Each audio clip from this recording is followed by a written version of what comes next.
Bonjour, bienvenue aux 10 minutes juridiques avec le cabinet d'avocats associés par VK. Dans quelques minutes, on va parler de l'égalité femmes-hommes dans la fonction publique après la loi du 19 juillet 2023. Mais tout de suite, les brefs de la semaine. Les syndicats représentatifs ont refusé de siéger en Conseil supérieur de la fonction publique territoriale à propos du projet de décret sur la prime exceptionnelle que les employeurs publics peuvent verser aux agents. Et il y a la CA de Bordeaux qui, le 18 septembre, nous a dit que non. Le temps passé en contrat emploi à venir n'est pas à prendre en compte dans le calcul des 6 ans requis pour une CDIsation pour un contractuel de droit public. En matière d'eau, grosse actualité, puisqu'il semblerait qu'on continue à remettre en chantier la proposition de loi sénatoriale, RDSE, sur l'eau. Donc en clair, on continue à faire des ronds dans l'eau, à tourner, puisqu'il s'agit de remettre en chantier l'éventualité que finalement, en 2026, on n'intercommunaliserait pas les services des eaux et de l'assainissement en communauté de communes. Soyons clairs. La nouveauté, c'est pas que la proposition de loi existe. Elle a été étudiée au Sénat, adoptée au Sénat, contre l'avis du gouvernement, sauf sur certains aspects, et insérée par le groupe Lyotte à l'Assemblée nationale dans une journée qui était leur niche parlementaire. Débats parlementaires qui ont duré au-delà de minuit. À minuit, paf, fin de la niche Lyotte, fin du texte. Bon, alors qu'est-ce qui change ? Ce qui change, c'est que le gouvernement lâche du lest et accepte que on trouve d'autres créneaux pour la reprise de ce débat parlementaire. Donc le gouvernement n'a pas dit qu'il allait accepter le report de cette échéance de 2026, voire sa suppression de cette échéance.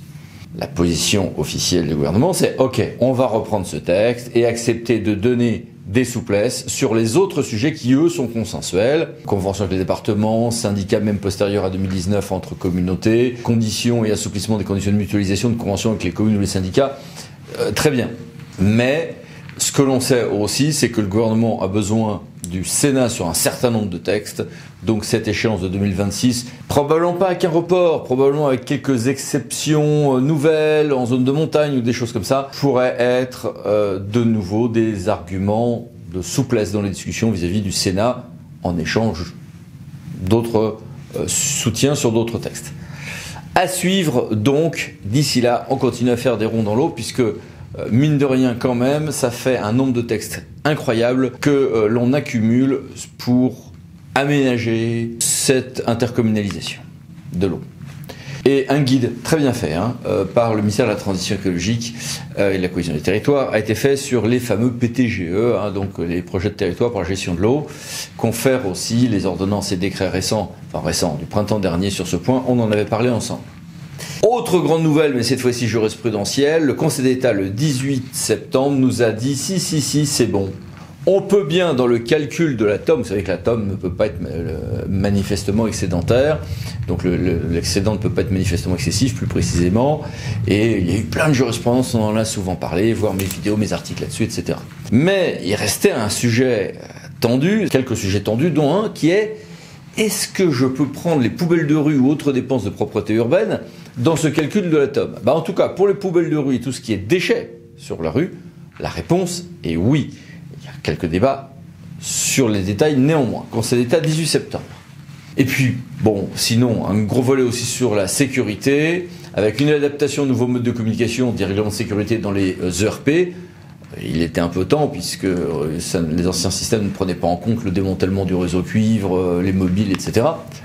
Un décret sur l'information préventive exercée par les maires et l'État en matière de risques majeurs. Donc là, je vous ai mis quelques détails, n'hésitez pas à mettre sur pause.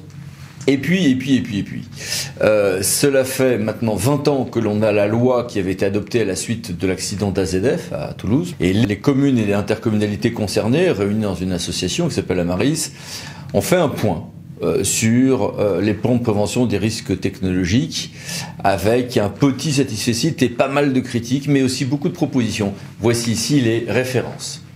En matière de commande publique, ça fait quand même pas mal d'années que l'on attend de savoir ce que sera cette fameuse plateforme de publicité unique en matière de commande publique. Depuis 2018, on attend. le gouvernement vient de faire savoir que ça sera bien quelque chose de supplémentaire, que ce projet de plateforme sera donc une souplesse supplémentaire et non pas une contrainte supplémentaire. Ce qui est dit est un peu plus précis que ceci, n'hésitez pas là aussi à mettre sur pause. On a eu 5 annonces importantes sur le financement du patrimoine religieux pour les communes de moins de 10 000 habitants dans l'Hexagone et moins de 20 000 outre-mer, avec toute une série de dispositifs. Tout le monde a retenu qu'il y avait une collecte nationale, comme ce qui avait été fait pour Notre-Dame de Paris, mais il y a d'autres choses aussi. Je vous ai mis là aussi des détails. Ruralité toujours, avec l'instruction interministérielle qui était très attendue sur comment on va mettre en œuvre le programme Village d'avenir, donc plan de France Ruralité, renfort en ingénierie, etc. Et puis a été annoncée l'extension dans le projet de loi de finances, souvent demandé et très attendu, du FCTVA pour les dépenses d'aménagement de terrain. Et puis réforme aussi des modalités de demande de DETR et de DSIL pour 2024. Et puis, ce dimanche, il y a eu les sénatoriales. Et sur ce point, on se retrouve mardi ou mercredi prochain avec un grand spécialiste de ces questions-là pour décrypter ce qui s'est passé. Donc un numéro un peu spécial de nos 10 minutes juridiques. Et puis les mini-brèves que voici. Passons à notre grand dossier, femmes et hommes dans la fonction publique. État des lieux après la loi du 19 juillet 2023. Car en effet, cet été a été publiée la loi 2023-623 du 19 juillet 2023 qui vise à renforcer l'accès aux femmes aux responsabilités dans la fonction publique.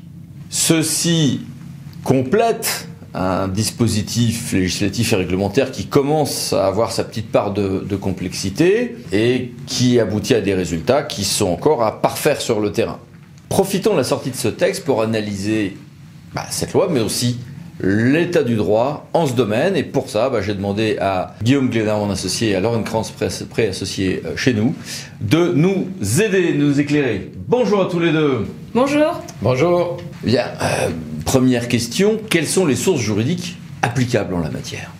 Eh bien, donc, les sources juridiques du principe d'égalité entre les femmes et les hommes, ou qu'on appelle aussi un principe de non-discrimination fondé sur le sexe de l'agent, se retrouvent à plusieurs niveaux. On a évidemment un niveau constitutionnel avec ce principe qui est inscrit dans la Déclaration des droits de l'homme et du citoyen, ainsi que dans le préambule de la Constitution de 1946. On le retrouve également dans la Convention européenne des droits de l'homme et en droit interne, il est inscrit dans le code pénal et maintenant il est codifié dans le code général de la fonction publique à différents niveaux. L'article L131.2 qui interdit toute discrimination fondée sur le sexe et l'article L131.3 qui prévoit qu'aucun agent ne doit subir d'agissements sexistes, donc d'agissements liés au sexe d'une personne, qui ont pour effet ou pour objet de porter atteinte à sa dignité ou de créer un environnement intimidant, hostile, dégradant, humiliant ou offensant, nous dit le texte. En conséquence, on ne doit pas faire de discrimination fondée sur le sexe. Maintenant, d'un point de vue plus concret, que retenir de l'application de ce principe au stade du recrutement ? Donc, le principe veut qu'il n'y a aucune discrimination à l'embauche en raison du sexe. Évidemment, comme tout principe, il y a des exceptions, notamment lorsque l'appartenance à l'un ou l'autre sexe constitue une condition déterminante de l'exercice des fonctions. La liste des emplois concernés est supposée être fixée par décret. Mais pour l'instant, il n'y a eu aucun décret, donc il n'y a aucun corps ou cadre d'emploi concerné. Alors on a imposé des mesures qui visent à favoriser l'égal accès des hommes et des femmes aux concours et aux offres d'emploi. Il y en a 3 principales. La première, c'est que les emplois ou les grades à pourvoir doivent comporter systématiquement l'appellation masculine et féminine, ou bien être suivi de la mention femmes et hommes. La deuxième, c'est que les jurys et instances de sélection de recrutement doivent être composés de manière à concourir à une représentation équilibrée entre les femmes et les hommes. Et la troisième mesure qui vise à favoriser l'égal accès, toujours en lien avec les jurys et les instances de sélection de recrutement des fonctionnaires, veut que la présidence de ces jurys doit être effectuée de manière alternée par un président de chaque sexe. Et c'est là que les choses changent avec la nouvelle loi du 19 juillet 2023, en matière notamment de nomination équilibrée, c'est ça ? En effet, sur les nominations équilibrées, ou encore ce qu'on appelle de manière un peu erroné le principe de parité. On se souvient que la loi Sauvadet a introduit dans le droit de la fonction publique des obligations pour les administrations de procéder à des nominations équilibrées entre les femmes et les hommes dans les emplois supérieurs et de direction de la fonction publique, et ceux des trois versants de la fonction publique, et ceux dans les emplois concernés. La loi du 19 juillet 2023 est intervenue pour renforcer l'accès des femmes aux responsabilités dans la fonction publique. Et elle modifie, dans un sens plus paritaire, les dispositions du Code général de la fonction publique, à savoir les articles L132-5 et suivants. Et 4 évolutions sont à noter. Et que prévoit cette même loi pour les primo-nominations ? Alors sur les primo-nominations, la modification touche le taux de primo-nomination des femmes aux emplois supérieurs et de direction. Ce taux passe de 40% à 50%.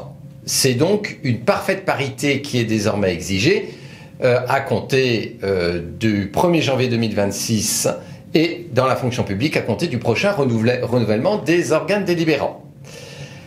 En revanche, les quotas par sexe continue comme jusqu'alors à ne pas s'appliquer au renouvellement dans un même emploi ou à une nomination dans un même type d'emploi ou un même type de fonction.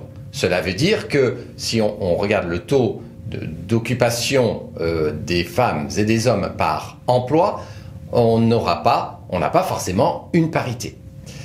Enfin, il est important de relever que des pénalités financières en cas de non-respect de ces obligations sont maintenues, comme par le passé, sans que désormais aucune dérogation ne soit possible, puisque l'article 132-9 du CGFP prévoyait des dérogations possibles, et cet article a été abrogé.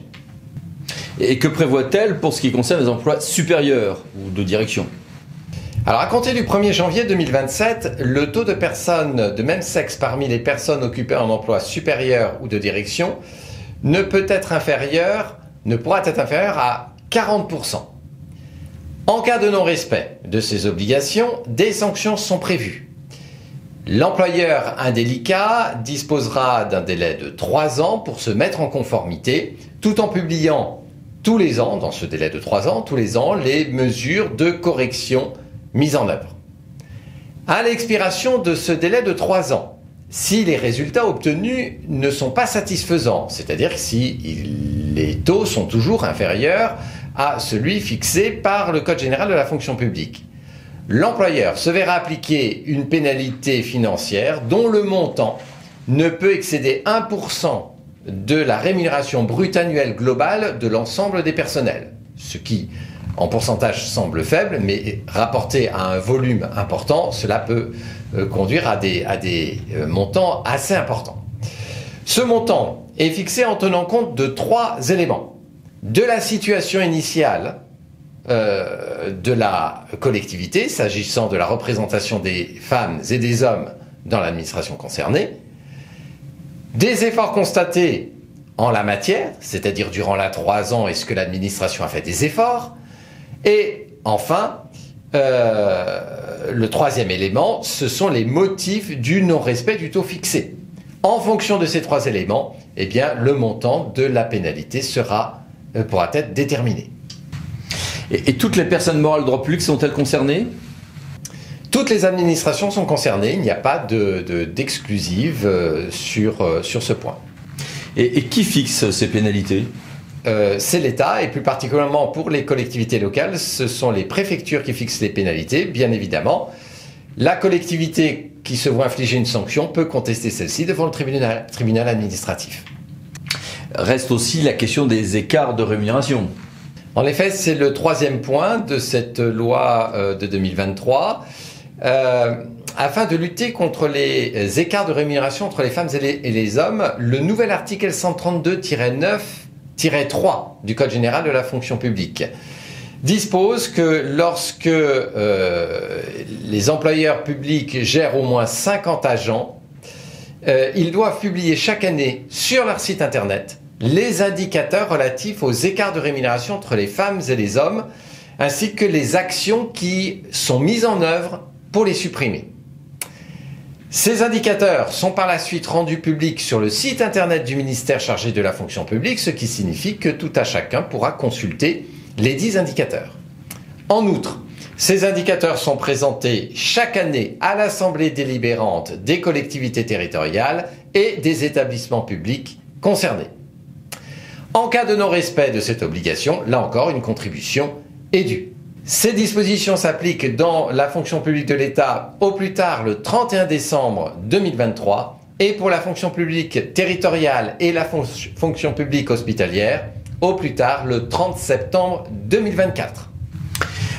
On le voit, la publication d'informations en ligne est un élément que l'on retrouve sur divers aspects de ce régime.